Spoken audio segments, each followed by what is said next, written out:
A só está errada. Não estamos a falar de factos. Bem, Nós estamos a falar de factos. Não vamos discutir a ciência. Não vamos discutir ciência. O telespectador tem que formar o seu próprio juízo. Se vai em cascata, porque o outro disse, porque os outros são muito importantes, porque juntaram 3 mil, eu acho que é melhor de manhã perguntar o que é que eu vou fazer hoje para eu pensar. Portanto, o telespectador tem que ler, ir aos dados, a internet possibilitou essa coisa fantástica, tem que confrontar opiniões e, se tiver alguns vislumbres de ciências físicas base, tem que aplicar conceitos elementaríssimos, como o balanço de energia e massa, porque às vezes há uns físicos que se esquecem, balanços de energia e massa, e algumas coisas elementares. Se fizer isso, esclarece uma série delas. E isso é que é a atitude própria numa área em que há alguma incerteza, a pessoa não embarca em tudo quanto lhe dizem, e a pessoa tenta otimizar os recursos. Porque quando hoje as pessoas vão dizer aos... O ERC alinhou nisto, tenho aqui no meio do vosso lugar em Évora, a pedir para se telefonar aos primeiros ministros de todo o mundo, a clamar que é uma coisa que eu acho que dá cabo de mas é outra história. As pessoas, quando estão a ver isso, estão a fazer aumentar os impostos, porque isto não é gratuito. Percebe? Já agora são lá à parte, não sei se lá chegaremos. É a otimização dos impostos. E esta é uma má aplicação. Deixa-me só estar ligado a isto e ligado a um tema que conheço aqui, que é a da malária. O problema da malária, que certamente aumentará o número de mosquitos, o problema da malária é um problema sanitário. Em 1940 ainda não havia alterações climáticas em Portugal e havia malária. Portanto, se nós não combatemos as condições sanitárias, até na Sibéria já houve focos de malária, percebe, este desviar das atenções do que é central para o outro, é que aquilo cumpriu o que o fundamental é adaptarmos ao clima futuro, seja ele qual for. Exatamente, esse é que é o ponto. Dá-me licença que eu falo um bocadinho. Sim, depois quero ouvir o Sr. Filipe Duarte. Antes de estado a ouvir... Eu só ia dizer que realmente penso que é muito importante ter em conta os artigos que são publicados, os artigos científicos que são publicados. E têm sido feitos estudos de sociólogos da ciência, portanto, pessoas que se debruçam sobre a sociologia da ciência. A sociologia da ciência é uma coisa relativamente recente, não é? Como digo, há vários discursos, não é? Temos ouvido aqui diferentes discursos. E todos são respeitáveis, repare. Faz parte da sociologia da nossa época. Não é? Da sociologia da nossa época. Mas agora, existe realmente um discurso da ciência. E em relação ao discurso da ciência, eu gostava de dizer que, em relação às questões enfim, as pessoas trouxeram livros, etc. Já agora eu trago aqui 2 artigos que eu publiquei com outros colegas recentemente, Naturas da Superfície na costa portuguesa. Portanto, este discurso também é importante. Eu não percebi qual é o discurso. Eu não percebi. O discurso científico. É uma questão Mas esta história de falar da verdade social da ciência significa: você está a olhar para isto e acha que é pesado, eu estou a olhar para isto e acho que é leve. Vamos votar saber se alguém é pesado. O cientista diz: vamos lá pesar. É esta conversa em que nós já nos perdemos há tempo. Ora bem, mas eu depois posso comentar. Por favor, que está aqui. Nós também fizemos, eu devo dizer, nós, amiga pública que esteve agora no recente. É sério, temos mesmo que ouvir o Rui Moura, estamos a ficar por pouco tempo e não queria... A metodologia da ciência não tem nada a ver só com os artigos que são escritos nas revistas, que a gente tem que discutir os peer reviewers, que eles são, que não são, as censuras que se fazem, etc. A ciência avança com teses, provas dessas teses, refutações dessas teses, sujeitar essas teses a ensaios. Ora bem, nunca foi feito nada disto, nada. É tudo mas completamente falso. Coisas claro, olha, exatamente.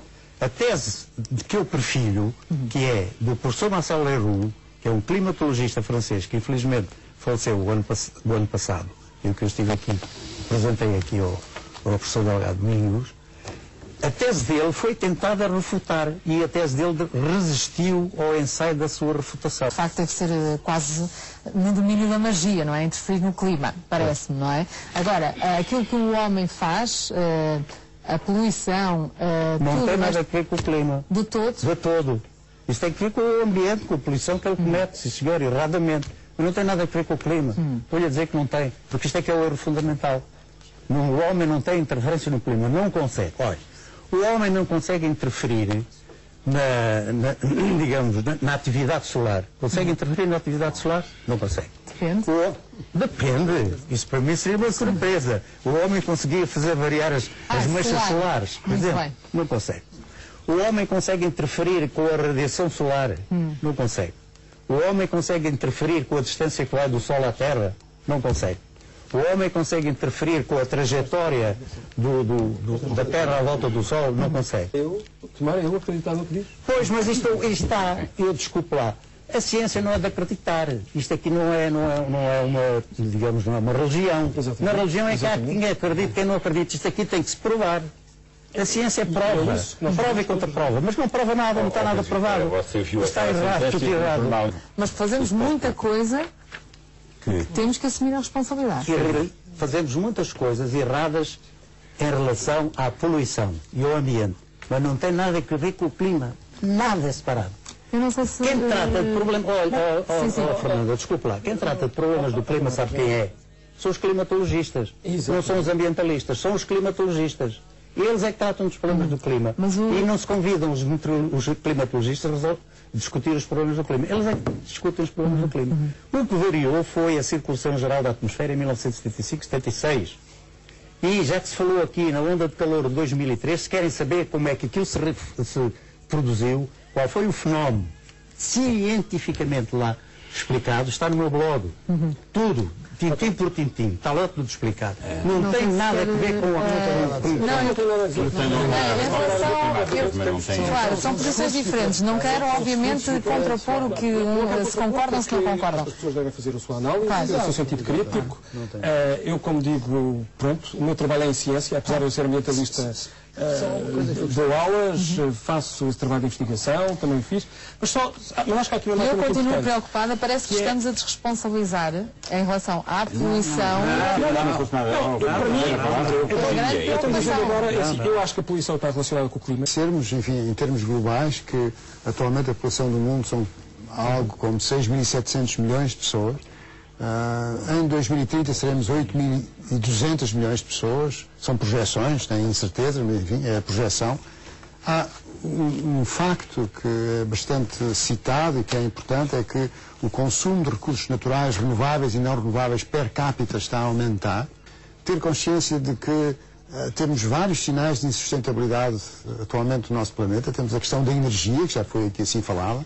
Temos a questão da segurança alimentar, que evidentemente não afeta os nossos países, na União Europeia, mas afeta muitos outros países. Temos a questão da biodiversidade, enfim, que é muito importante, de três fatores. Tem que ser a combinação da intervenção dos governos, não é? Quer dizer, portanto, a nível governamental, da regulamentação, da legislação. Tem que ver com a questão da inovação, portanto, da tecnologia e da ciência. No fundo, criar opções para as pessoas, para consumirem menos energia, para pouparem mais água, enfim, para que em relação à natureza haja uma menor degradação do ambiente, mas tem que ser uma questão pessoal, não é? De cada um de nós estar consciente dessas problemas e decidir perante os vários discursos. Há um ponto a partir do qual nós não temos mais capacidade de escolher. Por exemplo, eu gostaria de frisar nisto, porque o discurso do professor Duarte Santos é o discurso simpático, do bom samaritano, eu acho bem, é o dele, é ótimo. Tem que se mostrar, com certeza.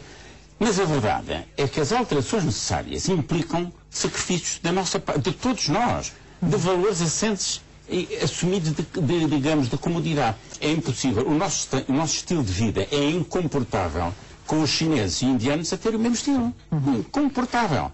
E, portanto, não faz qualquer sentido nós irmos dizer, não, isto é só para nós, para vocês não. Percebem? Portanto, tem que haver um compromisso. E essa é que é uma questão de fundo. Será que nós agora, deliberadamente, nós vamos prescindir de uma data de coisas para salvar o planeta? Mas não sejamos... Está bem, eu já passei a idade de ser escutar, continuo mentalmente, mas não era. E há aqui uma questão de fundo. Repare, o que se passou hoje, por exemplo, hoje é dia sem carros, mas ninguém viu nenhuma. E continuará a fazer discursos no Parlamento fantásticos, irá às Nações Unidas fazer discursos nunca vistos, e vai exatamente ver como é que funciona o negócio. Consequências práticas. Ora bem, a questão é saber, durante quanto tempo é que isto pode continuar? Do nosso ponto de vista, do ponto de vista português nacional, isto está muito claro na estratégia para Lisboa. Há coisas que nós ou fazemos liderando a mudança e reduzindo os inconvenientes, ou nos somos obrigados.